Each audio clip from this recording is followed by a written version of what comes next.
People do business with people that they know and that they trust. That was one of the first lessons I learned in business. You can't just be transactional. You got to cultivate, develop, and build relationships that will last you over a sustained period to help you achieve your business goals. Welcome to our sponsor mini-series. This mini-series is designed to give you a deeper insight into 4 categories: workforce development, technology, risk management and insurance, and third-party administration.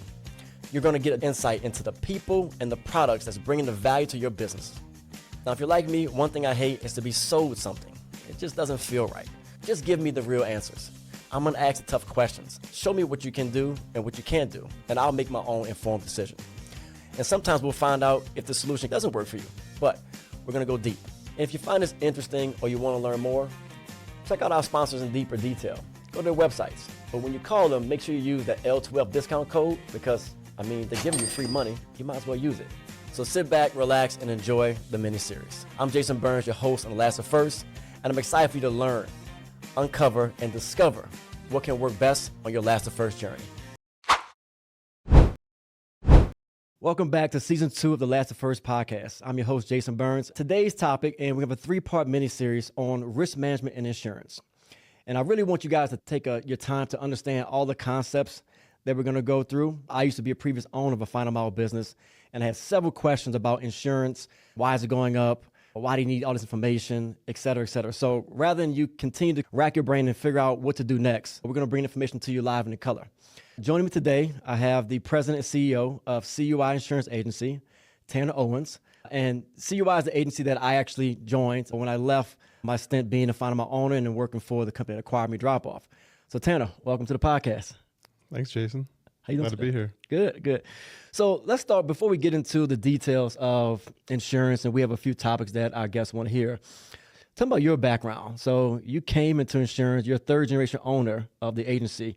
How did the agency get started? What was the origins of the company? My grandfather, Ron Shepard, started the agency in 1969. And my mother's involved as well. Yeah. And then I played baseball, and literally outside of baseball did one other job and decided to start in the off season to see what insurance is all about, from literally doing certificates to back end stuff. And then I think my second year coming back from off season, I started selling and landed a couple of accounts. I'm like, oh, this is nice. Yeah, I like this. Yeah. What were your first accounts? You remember? I do remember Corla Express and Action Transport, both transportation accounts. Landed them the same day. And you used to own a delivery company too yourself? You had some background in actually owning a transportation company? Yes, I was doing that while I was doing insurance. Okay. I specialized in transportation at the time, did a bunch of stuff, and one of my customers decided to say, hey, let's partner up on a business together.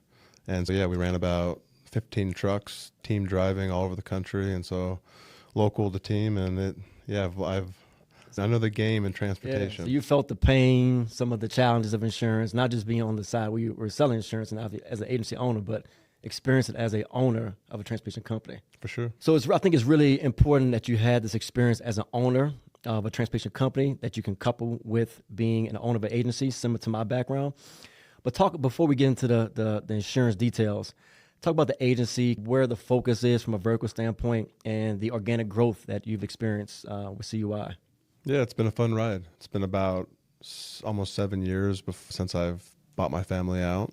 And we were small. My grandfather, he had a great book of business. And to this day, we actually have some of the clients, large clients, not small, large clients that have been with us for over 50 years. Wow. How you do that, I think, is relationships and service. And at the end of the day, trust. And I think we've built that trust, and me personally with clients, and we've gone from basically 2 employees 7 years ago to close to 50 now on the P&C side, and then we've got about almost 20 on the benefits team as well. So we're a full service agency, P&C, group benefits, 401k, life insurance, we can do it all. Yeah. So P&C, property and casualty. Yep. What industries really does CUI focus in? I would say 4 main categories. So you have construction. We do a lot of construction, manufacturing. Okay. Probably our biggest component is transportation, and then captive space. So self-insured space. Yeah. So this podcast is obviously about last of first, so we're going to dig heavy into transportation, but we'll come back, talk some captive stuff. But I think before we get into that, the life and benefit side, because a lot of owners that I talk to, this is a challenge for them, right? Most times they're trying to solve both of these, P&C and the life side. How does those two things work together within the agency at CUI? I think we've done a good job. One service agency to go to. And to be frank, as owners around the country are feeling it the same as myself and pains of health insurance is same as property and casualty, but health insurance has really gone through the roof the last few years. And it's a hard pill to swallow when you have some people on your staff that have affected the rates, and rates have climbed dramatically over the past few years. And so I think having a point of contact for both, and our benefits team has done a really good job, especially with us too, being almost a 50 employee on the plan, just segregating different plans and seeing what options are available, and they're not tied to one versus the other. We don't do it on a fee base, we just do it on an employee base, so it doesn't matter what company we're going to versus not, which is nice. Yeah. So I'm going to flip you back into transportation. What is maybe the size of the biggest transportation account that CUI has or that you've worked with before, just sense of scale? I think our biggest is close to probably 2,000 W-2, and then probably on the non-owned side, maybe 4,000. Yeah, okay. Biggest, and then we can obviously service, we have probably 10 non-owned or independent contractors and 2 W-2 owned vehicles. So we can service it all. Yeah. And speaking of service, so I'll talk about this more later, but being on the other side of insurance, I always thought it was more of a science, but I've realized working with agencies, it's a lot more art. And so part of that art is the service aspect of it. It used to be when I had a claim back when I owned QCS, we had a claim, we'd be fumbling through the paperwork, trying to figure out what to do, who to call. And it was just a very cumbersome process. How does CUI, from a service standpoint, specifically on the claim side, really help owners to streamline those processes to make sure they have hopefully the best result? I unfortunately learned that on my side, owning a transportation agency. We've had a claim or two here and there, unfortunately. Yeah. I think it's part of the business. When you're rolling down the street, sometimes it's not even your fault and you're involved in a claim. That's one thing that I feel like CUI has gone above and beyond. Something when I first got in the business, I really focused on safety and what would separate myself from other agencies, other brokers, and to be successful. And at the end of the day, everybody has their own sales pitch, the way they do things. Agencies, especially the large, we represent or go against, I would say, the big boys in this property and casualty space. Mm-hmm. And they say loss control, safety, but what would really separate us from our competitors? And I really believe our claims are phenomenal. In the event of our customer having a claim, we have, I think, combined over 35, 40 years of experience in claims management. They're W-2 employees of CUI, and their main job is to manage and litigate claims and protect our customers from A to Z. They get a claim, they call us. Typically, they call the broker because that's their first point of contact. Right. And then our broker will help be the liaison to our claims team, and they do a fantastic job. Give me a little more, push it a little deeper. Tell me exactly what would that person do? Like, how would they? So I have a claim. Let's say you're my broker. I call you up and say, hey, I had a IC just ran to a minivan. Yeah. And we have a claim we need to file. So then you hand it off to one of our claims managers inside the office. What are they doing? How are they really advocating for me in that scenario? I mean, there's different scenarios, obviously. If it's an IC, I think that's a little easier than a W-2 because W-2 employee, you're going to have a workers' comp claim probably. Yeah. And then an auto claim. This one is typically just going to be a non-owned to protect the company. But they'll talk to the IC directly. They'll help get the statements. They'll help file the claim. To me, it's easy to file a claim. That's not the hard part. I think the hard part is the intricacy of managing the claim and getting it closed as fast as possible. We've learned over time an open claim, doesn't matter if it's an auto claim minus physical damage or a workers' comp claim, the longer it's open, the more it's going to cost. And the faster we can get that claim closed and mitigated, the better. All right, so I took us down a deep path. I want to bring us back a little bit. We talked about CUI, its background, how it's grown, and the focus. But this audience is really mostly in the final mile, last mile space. And as I said when I opened up, I really want to understand why the risks were so high in this particular sector of transportation. From your background experience, do you see a difference in final mile versus over-the-road trucking or other modes of transportation you've worked with from a risk standpoint, and why carriers seem to deem us as a higher risk? It's like the Wild West, unfortunately. The biggest difference, FMCSA, for all trucking companies, requires visibility that anybody from the public eye can go see. Yeah. It even shows who they're with for insurance, when they renew, limits on insurance. The biggest thing is over-the-road trucking has really cracked down on visibility to drivers, to vehicle inspections, to driver inspections. Yeah. And a good example, like for you, you owned a final mile company. Yep. How many drivers do you have? About 100. Out of the 100, how were they as drivers? Do you know the data between any of them? No, we had probably, I'll say maybe a handful were W-2s, but the majority were ICs in their own vehicles, and I can tell you how they drove, how their performance was. I hope that we look at the MVRs and see if they had a good background, but I couldn't tell you anything specific about how they drove. And I would say that's one big positive in the final mile space is, as an independent contractor, you would think that they'll take care of their vehicle. It's their vehicle that they're representing, and Right. they would hopefully do a good job. But on the trucking side, there's so much data you can literally pull up. I was with a customer just the other day, and it's gotten so slick these days where they can literally just go onto their phone, pull up that truck that's driving, show where the camera's at, what's been their stats on, how they've been driving, how's their e-logs. All e-logs are electronic logbooks, so you guys know. The ELD. Yep. Yeah. But there's so much data that you can see real time, Yeah. and insurance companies like data. Insurance is actuary based on numbers and large pool of numbers. And it's really frustrating even from us, because at the end of the day, I think the biggest thing from CUI and leadership down is we care about our customers. Like people say, oh yeah, we care, but maybe it's really at the end of the day, maybe it's the checkbook at the end of the day. Mm-hmm. I personally care about my customers, and we'll ride up and down through the thick and the thin with them. And I have from day one. And I think that's the reason why we've had such a good retention rate, and the growth we've had in success is because we'll do whatever we can. Yeah. And it's really frustrating from my eyes in the final mile space that, we've had some exclusive contracts from final mile, and it's getting harder and harder to write the final mile space just because of carriers in the space. Yeah. So it's a recap. It's because we're kind of unregulated. There's no FMCSA unless you have operating vehicles at 10,000 GVWs across state lines. Some fleets do have to abide by those regulations, but vast majority of final mile still private passenger vehicles, cargo vans, which are unregulated. Yep. And then we don't really have the ability to manage the IC driver. So from a telematic standpoint, where you're getting data or ELD tracking these metrics for the actuaries, we just don't have it. So the carrier kind of looks at us as, you guys are unregulated, invisible.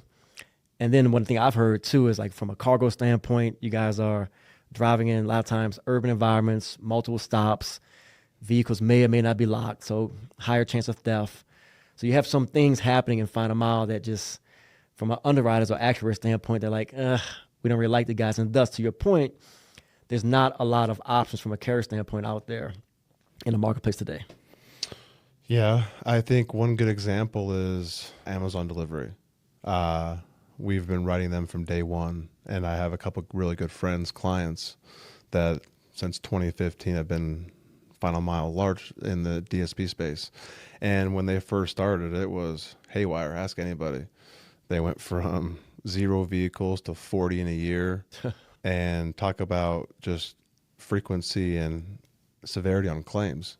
It went through the roof. Yeah. And Amazon realized what happened. And so what did they do? They got all the telematics possible in every vehicle, from driver facing to AI technology, to see if that driver is eating while driving or his seatbelt's not on, to speeding, all the above, to how many frequency of stops, to where they're walking to. Yeah. So talk about real life time. And so, like, they, in that space, which is final mile space too, Yeah. there are definitely more options of carriers to get insurance versus the true final mile space, Yeah. which we write a lot of too. And it's maybe a hybrid from W-2 to non-owned or independent contractors. And that space right now is currently very limited, and we're working on some products to get work to fix it. Do you think it's fair to say that unless or until traditional final mile, call it that, finds a way to regulate itself or bring more visibility globally to these fleets, these independent contractor fleets, that we're going to continue to see a limited number of carriers that want to write in this space? Yeah, I think here's a good example. Yeah. Okay. Think of you, let's just say you're the financial backing. Okay. And you're insuring, let's just say it's a vehicle. A vehicle costs average maybe $6,000 annually for the year, or Premium. Okay. or you're an independent contractor on the hybrid model, right? And then you have a non-owned, which maybe say $1,500 for the individual driver, roughly ballpark. Okay. And that driver goes and gets an accident. So you're insuring him for $1,500, and he goes and gets in a serious accident. And that accident ends up being, let's just say $750,000. Would you take that risk to insure that driver $1,500 annually, and you have the chance to realistically cough up $1 million? That's a tough pill to swallow. Yeah, it's hard to know. And the only way I could probably begin to think about taking that risk if I knew, like, almost predict what was going to happen with that risk. Right? I knew for certain that I knew that there was a higher chance of the driver not getting an accident than you have multiple frequency claims of that happening. Yeah, and it's unfortunate in especially the final mile space, because it's just hidden on what they do. There's no real analytics behind it. But I think the real thing is, honestly, there's so many great final mile companies out there, and they do such a good job on trying to hire the right independent contractors or W-2 employees. Yeah. And they go, let's just say they have 40 vehicles at $5,000, so they're paying roughly $200K annually for premiums. They go 2 years, let's just say claim free, and then 1 year they have $1 million claim. That takes that carrier's loss ratio through the roof, and that's the hard part in any transportation, not just final mile, trucking in general. Is the claim cost has significantly gone up from, even a bumper used to cost $1,000 to replace. Yeah. Now it's probably $5,000 because of all the sensors and everything that has on its, Technology. Yep, Yeah. technology.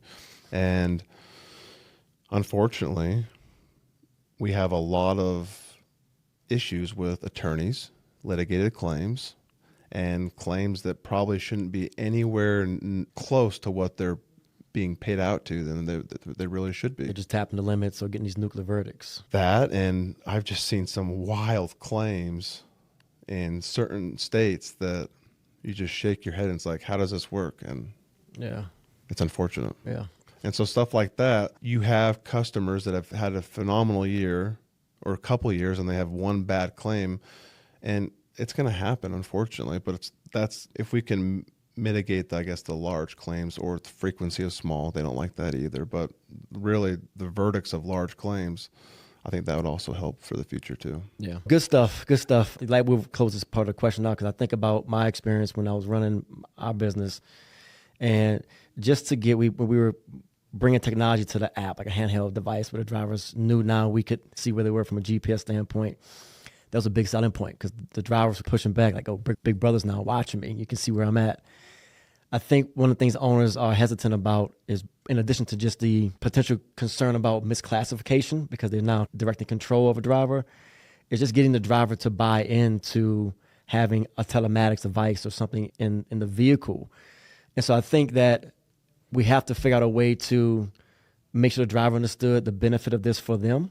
Maybe the last question on this part is, have you seen in your experience when, whether it be final mile or maybe in the trucking space, when your clients have adopted technology and put telematics in place and ELDs and kind of done all the risk mitigation techniques, have you seen those premiums drop? Does it actually work? That's a tricky question. Okay. I think auto premiums have gone up every year, 9 years in a row. Yeah. Unless you're in the captive space, which I believe can work for certain clients. It's a hard industry, but on the flip side, I've seen literally millions of dollars not paid out because of cameras or ways to help promote safe driving.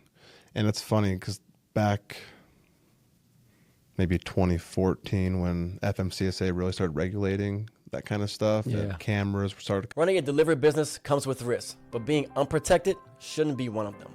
That's why many successful business owners trust CUI Agency for their insurance and risk management needs.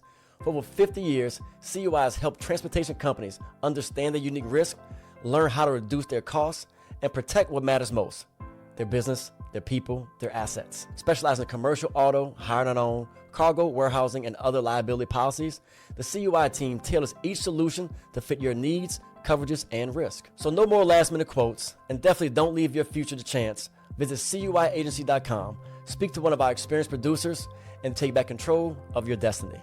Now back to Last to First. Come into play in the transportation on the long haul side, trucking side. Yep.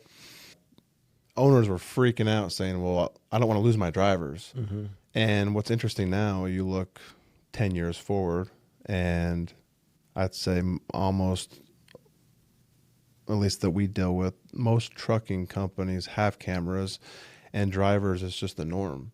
And if you actually talk to a lot of the trucking drivers, the ones that have been in an accident, and we just had one literally less than 2 weeks ago. Driver was just turned onto the highway and in rural roads in a rural city, was going 15 miles an hour, and this other driver was coming, hauling, excessive speeding, and smoked our truck. And it's in the state that happened was a very litigated state. So if they didn't have a camera, who knows where that could have gone? Yeah. Where the camera clearly showed the speed of our truck, where our truck was driving in our lane, and how fast that vehicle came into our lane and crushed in the front of the truck. Wow. And I've seen so many claims where literally there's no question, it just avoids going to get a lawsuit, avoids litigation, and millions of dollars saved. So to me, that's the biggest thing, is those claims there will also help reduce your claim or your premiums, because they're still not fighting the claim. So even if let's go take a step back, they didn't have cameras, depending on the carrier, they could post a couple $100,000 reserve, right? Just and tie it then up. just to tie it up, because they're like, either way, we got to defend it. Yeah. And defensive costs, whether you are guilty or not, you still got to defend it. Yep. And so a lot of the times they'll say, okay, hey, it's just cheaper to pay the claim versus defend it. Yeah. Which I don't necessarily agree with all the time. And so you're going to have a $200,000 reserve, and then they say your renewal comes up and they haven't settled that claim. Every carrier looks at that. There's ways to, obviously, I think, show documentation to an extent. But if you don't have those cameras, that's going to hurt you at renewal, which then is going to increase your costs.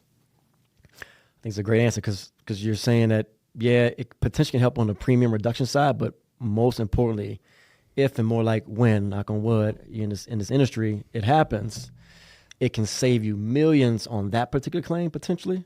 But going forward, because we'll get into this in a later episode, but the loss ratio becomes critical when you're renewing your policy from one carrier from 1 year to the next year. Oh yeah, 100%. That's that and growth are probably your two biggest attributes to increase costs on premiums. Excellent. All right, so we heard about the importance of telematics in this space and what it can do on a risk mitigation standpoint and saving us money on a claim. I want to talk about, and this is maybe the last part of the first episode, is the key coverages we normally see in the final mile space. The ones I normally see, we'll deep dive into some of these, but auto, hire and own, contingent auto. I want to get your thoughts on the difference between H&O versus contingent auto. Cargo is one we see a lot of. If they're doing any cross-docking, warehousing. Could be some professional liability. E&O is one that maybe get some thoughts on, because if you're doing, a lot of folks in our space do medical courier specimen deliveries, organ samples. So E&O comes to play there. And then maybe, I don't know, D&O or cyber. Maybe get your thoughts on cyber. I know that's a hot one right now. But going back to the top, hire not own versus contingent auto liability. So there's two different types of coverages.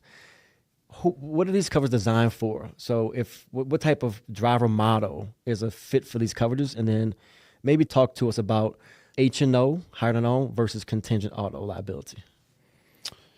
Yeah, so your first question, which would be best for the model? versus non-owned and contingent auto liability. So the non-owned would be the hybrid model, which would cover an independent contractor or a W-2. Okay. Contingent auto liability covers specifically only independent contractors driving their own vehicle. Got it. So no employees on that one. No employees. So a little Contingent narrow. auto liability will not cover W-2 employees. Okay. Historically, it was for like freight brokers, but I know in our policy form, we were able to get ICs added to it. So it's a little narrower in scope in terms of just covering that higher side. Yeah. But I think, and maybe give me your thoughts on it, for the right fit, if the client is truly doesn't have any employees in the business, 100% IC base, and there's no client requirement saying you need to hire an own, typically that premium is a little bit more cost effective. Oh, for sure. Same as like a freight broker. That's why a lot of, I'd say, trucking companies own a freight broker with trucks because it's typically less overhead. Yeah. So it's a good point. So at QCS, when we had our business, maybe the last 5 years before we sold, we became a licensed broker. So we got our bonds and we were actually able to broker freight out. So that would have been a great policy for us because it can cover both, right? Whereas if I had to hire an owner in that scenario, it wouldn't cover any contingent drivers that I was, or automobiles I was contracting to through a third party. Yes, Right. exactly. Yeah, I think contingent auto for the right company, as long as they're not W-2 model, yeah, it's a great way and it's a good cost. It's a way more competitive, cost effective for insurance premiums versus a non-owned, or obviously commercial auto is, as everybody knows, rates are not cheap there. Yeah. Does the contingent auto still cover the same risk? Is it still covering the insured? Is there any difference between the coverage and, I don't know, that it's still predicated off of like the underlying driver's personal auto? I mean, as our competitors will say too, every carrier is different. Yeah. And so there are exclusions in every policy on different carriers. But regarding our policies that we represent, from a non-owned standpoint, no, it goes over the independent contractor's primary coverage, which hopefully they have a commercial endorsement in play to protect themselves as the independent contractor. Right. But it just goes over and beyond what, if there is any coverage for the independent contractor, up to the specified limits of whatever the policy is. Got it. I will say too, one advantage on a contingent auto is we can get combined single limits up to $2 or $3 million versus non-owned is typically $1 million. Yeah. And we got to get an umbrella excess on top of that. Yeah. And the people in the space, they understand that umbrellas, just like the auto market, has gone through the roof. Yep. And unfortunately, we can thank those nuclear verdicts over the past few years. That's what's really created a drive in the excess world for umbrellas, excess over auto. So we're talking about contingent auto, and I know we both talked to several owners now, and they will ask, what's the primary difference between a contingent auto and an H&O from a limit standpoint? So talk about that, because I know H&O, which we'll come back to, is per occurrence. Contingent auto typically has an annual aggregate limit on it. Is that a good thing or a bad thing? Like, how should an insured think about those two things? It's a good question. It's really the threshold, I think, on the owner. So non-owned typically has a per occurrence, which means if they had 4 $1 million claims, the non-owned carrier will pay $4 million out that year. Yeah. Where contingent auto, if we do $1 million or say a $3 million limit, that's all they have for that year to exhaust. So if they have 3 $1 million claims, they cap their limit. They could have one $3 million claim and it's capped.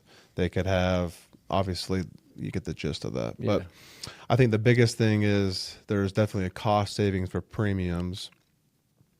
And back to the point, which is frustrating on our end, is we see so many carriers and their loss runs, which is their claims history over the past 3 to 5 years, is really solid. Pretty seldom that we ever see multiple $1 million claims in a year, let alone one. Yeah. I haven't seen one yet. Knock on wood again. Yeah, Knock a lot of wood today. I've seen several, but not typically in a year. It's different insureds at different times. But I think the biggest thing as an owner is if you've had a clean history, which history does speak for yourself on how you ran your business, is do you want to bet on yourself to have that opportunity to say that you're going to be exhaust that $3 million limit, Right. or go the non-owned play, which is going to be a little more costly, but you can then have up to $1 million per occurrence. I think it's important because what I like to convey to our clients when I talk to them is our job is to present you the options that can best cover your needs. The reality is, I wish we could. I wish we had a silver bullet out there, but you can't cover 100% of your risk all the time. It just, I haven't seen it yet, right? So you got to figure out where your biggest exposure is and weigh that risk versus reward on premium versus risk and managing that. And on the higher not owned side, so you can have these $1 million per occurrence limits, but look, the reality is you start hitting multiple claims at $1 million. What happens? What's the carrier going to do? They're going to drop you that year. They're going to drop you. 100%. Yeah. Or you're going to see a significant, not like double, triple, quadruple the rate that you got that year. Yeah. And here's the truth too. Go down the road of the contingent auto liability. You have that bad of a year too, or let's just say, knock on wood, you do exhaust your limits. Two things will probably happen. We'll talk to the carrier. We'll probably get an up on the limits again, or we'll look at different carriers at that time. So as an owner and as a agency broker here, you would think, oh, I'm concerned because I've got that $3 million to exhaust, which could happen in one claim, which I think competitors have said that's not the best play, versus you bet on yourself. But let's say you do have three $1 million claims that year, and the third one comes into play at 6 months in. Yeah. Which I hope it doesn't, because it's going to be, I don't care who you are, that's a rough year. Yeah. But if they were to be exhausted on a contingent auto liability policy, we've got different markets. And if that were to be the play at that time, we would probably have to move you or talk to the carrier to up the limits. Got it. Okay. There's still options where it's just the same as the non-owned, where you have those claims at your year-end renewal. It's going to be a hard conversation either way, because that carrier is probably more than likely going to drop you. Yeah. No, I think that's an excellent point, because many owners aren't educated on how a contingent auto policy will work. Frankly, I don't think many really understand the H&O policy, and they're all different. You mentioned earlier, it depends on the exclusions. Every carrier has a little bit different policy form and how they draft those exclusions. My mom would always tell me when we did insurance, she ran out insurance, that the devil's in the details. And thank God she was all into that, because I didn't read those forms like I should have back then. Now, being on this side, obviously much more astute on it. I think for an owner right now, what would you say if an owner is sitting there trying to evaluate? I'm going to just recap what you said. If I have a hybrid model where I'm using W-2s, an all W-2 model, I need to be thinking H&O. If I have a 100% IC-based model, I can open and explore both a contingent auto that's going to have some limit on it at some point, and an H&O that's going to give me the same coverages if I had a hybrid model. And then, but with the H&O, if I want to go above that $1 million limit, I'm probably going to add an umbrella on there, which is going to be more expense, more premium. Yeah, you're correct. Our carriers that we represent, they just do $1 million combined single limit for the H&O, and we would need to get an excess policy that goes above and beyond that. And yes, they're not cheap, to be honest. And just to wrap up and move on to another coverage type, you've been in this business around since '69. You've been in it for many years now. H&O has seemingly increased a lot in the last few years. Do you attribute it to rideshare? Like, why has H&O gone from really was a very nominal coverage? Sometimes you still see these quotes are very nominal versus what you see now, particularly in the final mile space. Yeah, they have increased.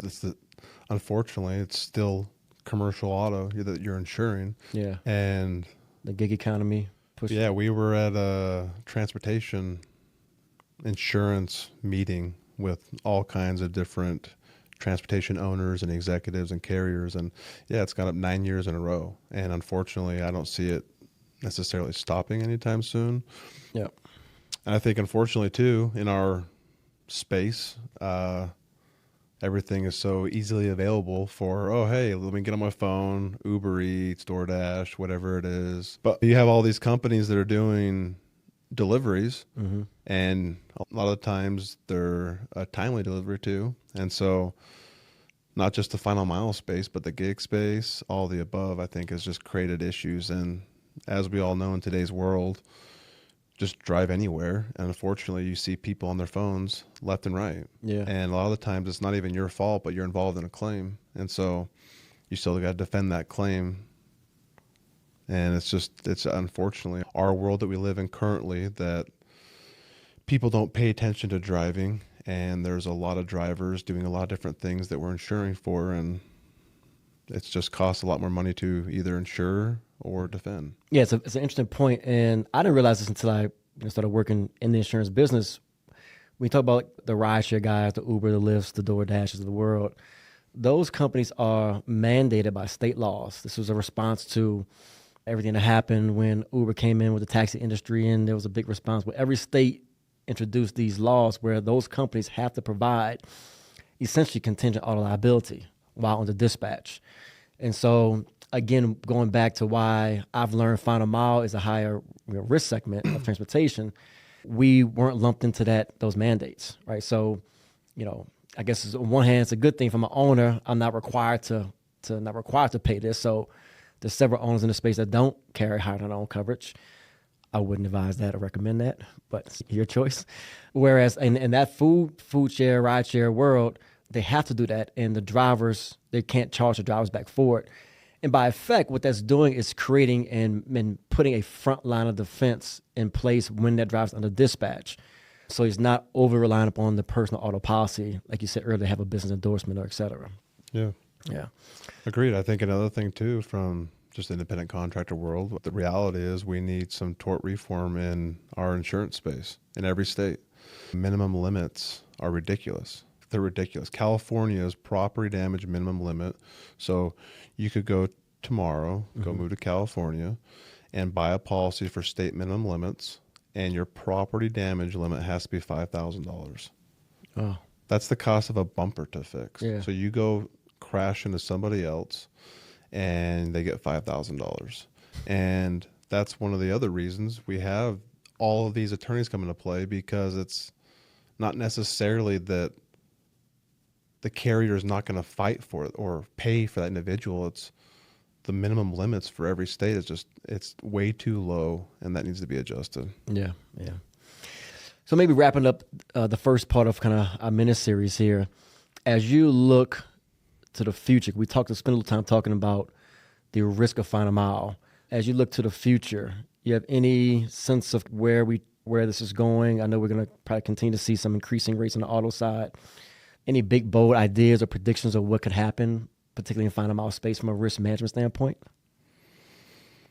Finding a way for having all of these owners or these carriers to somehow integrate with the independent contractors, where there's not necessarily it's more black and white, where maybe somehow they can see telematics and or cameras or get an idea of something, and having somebody help manage that for the years. I think that'll help. You just think about it. If you're an agent, like we talked about that financial backing, if you're financially backing this as any owner that owns a business, and you're paying, you're fronting the cost in the event of a claim, I think you would have way more confidence in that space if there was something that backed evidence to prove this is a good company, here's why, versus, yeah, you can describe it. Obviously, that's what we do today. We help our customers, hey, what's your safety practices? Let's go through the loss runs. When it comes time for renewal,